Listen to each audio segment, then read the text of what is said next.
નાહુમ પ્રબોધકનું પુસ્તક અધ્યાય 1 નીનવે સામે પ્રભુનો કોપ.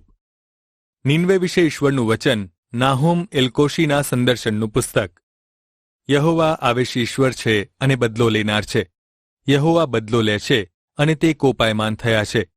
યહોવા પોતાના દુશ્મનો પર વેર વાળે છે અને પોતાના દુશ્મનો માટે ગુસ્સો સંગ્રહી રાખે છે. યહોવા કોપ કરવામાં ધીમા અને સામર્થ્યમાં પરાક્રમી છે. તે ગુનેગારોને નિર્દોષ ગણનાર નથી. યહોવા પોતાનો માર્ગ વંટોળિયા તથા તોફાનમાં બનાવે છે અને વાદળો તેમના ચરણોની ધૂળ સમાન છે.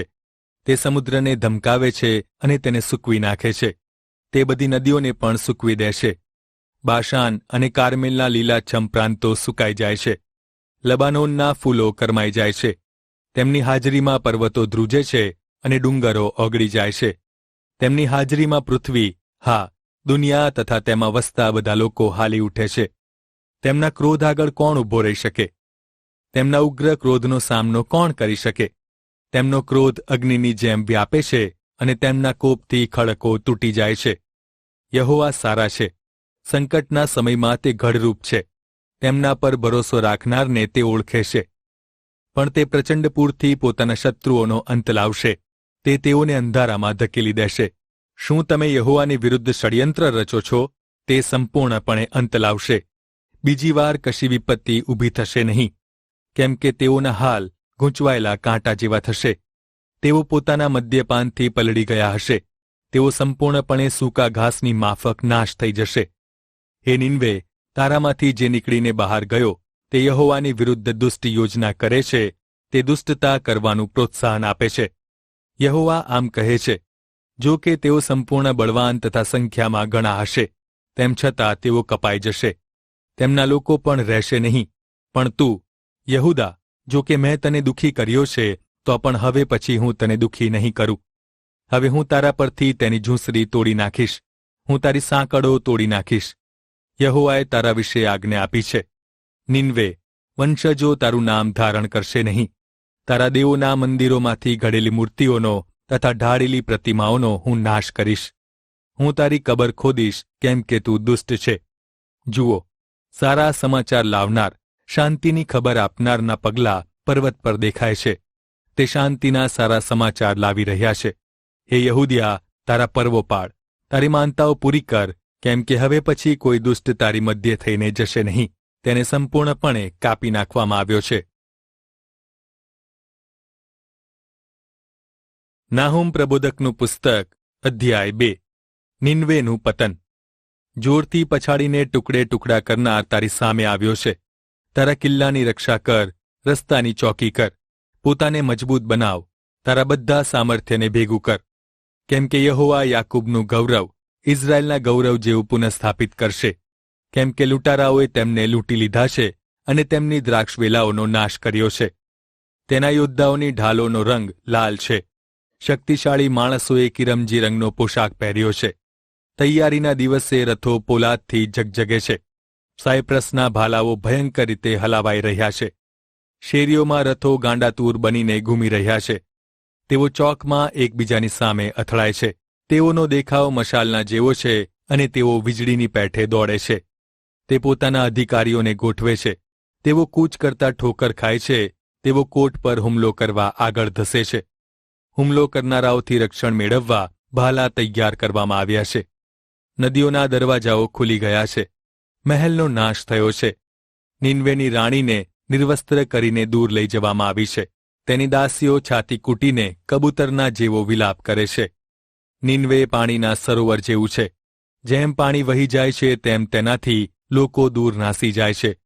તેઓ પોકારે છે, ઊભા રહો, ઊભા રહો, પણ કોઈ પાછું ફરતું નથી. તમે ચાંદી લૂંટી લો, સોનું લૂંટી લો, કેમ કે સુંદર વસ્તુઓનો ગૌરવનો ત્યાં કોઈ અંત નથી. નીનવે નગર ઉજ્જડ અને ખાલી થઈ ગયું છે. હૃદય પીગળી જાય છે. ઘૂંટણો એકબીજા સાથે અથડાય છે. દરેક જણના શરીરને પીડા થાય છે. દરેકના ચહેરા નિસ્તેજ થઈ ગયા છે. જ્યાં સિંહ તથા સિંહણ તેઓના બચ્ચા સાથે ફરતા હતા અને તેઓને બીવડાવનાર કોઈ ન હતું, અને જે જગ્યાએ જુવાન સિંહના બચ્ચા ભક્ષ્ય કરતા હતા તે સિંહની ગુફા ક્યાં છે? સિંહ તેના બચ્ચા માટે શિકારને ફાડીને ટુકડા કરે છે. તે પોતાની સિંહણ માટે શિકારને ગુંગળાવીને મારી નાખતો. તે પોતાની ગુફા શિકારથી મારી નાખેલા પ્રાણીઓથી ભરતો હતો.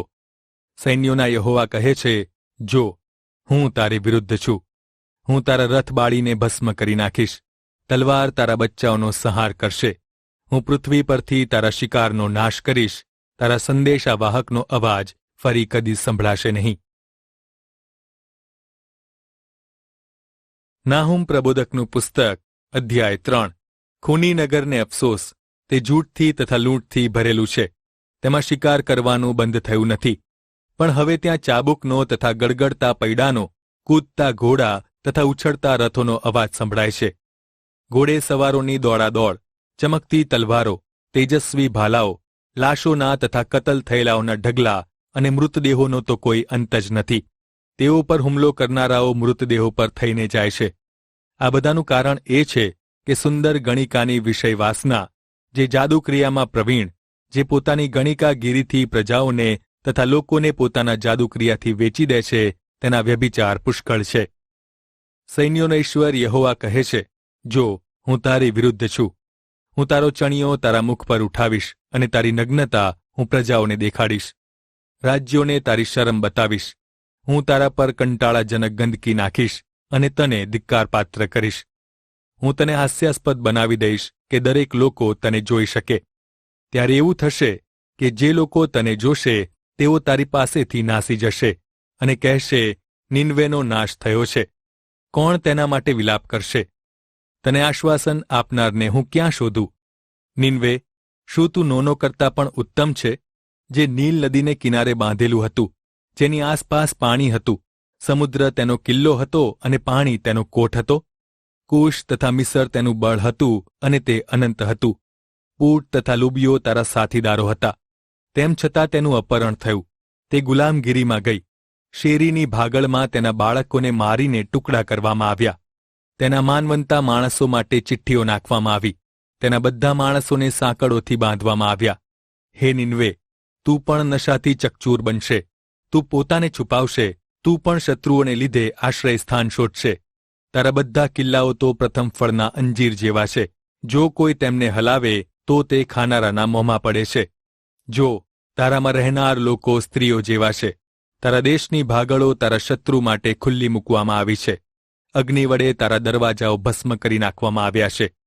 પોતાને સારું ઘેરો માટે પાણીનો સંગ્રહ કર. તારા કિલ્લાઓ મજબૂત બનાવ. માટીમાં ઉતરીને પગે ચાલીને ખાંડણી બનાવ અને ઈંટોના બીબા બનાવ. અગ્નિ તને ભસ્મ કરી નાખશે. તલવાર તારી હત્યા કરી નાખશે. તે તને તીડની જેમ ભસ્મ કરી નાખશે. તીડની તથા કાતરાઓની જેમ તને વધારશે. તમે આકાશના તારા કરતાં તમારા વેપારીઓની સંખ્યા વધારી છે, પણ તેઓ તીડના જેવા છે. તેઓ જમીનને લૂંટે છે અને પછી ઉડી જાય છે. તારા રાજકુમારો તીડ જેવા છે અને તારા સેનાપતિઓ તીડના ટોળા જેવા છે. તેઓ ઠંડીના દિવસોમાં વાડોમાં છાવણી કરે છે, પણ સૂરજ ઉગતા જ તેઓ ઉડી જાય છે અને ક્યાં ગયા તેની કોઈને ખબર પડતી નથી. હે આશુરના રાજા, તારા પાળકો ઊંઘે છે. તારા આગેવાનો આરામ કરે છે. તારા લોકો પર્વતો પર વિખેરાઈ ગયા છે. તેઓને એકત્ર કરનાર કોઈ નથી. તારો ઘા રૂઝાઈ શકે એવું શક્ય નથી. તારો ઘા ભારે છે. તારા વિશે ખબર સાંભળનારા સર્વ તારી પડતી જોઈને તાળીઓ પાડે છે. કેમ કે એવો કોઈ છે કે જેના પ્રત્યે તે સખત દુષ્ટતા આચરી ના હોય?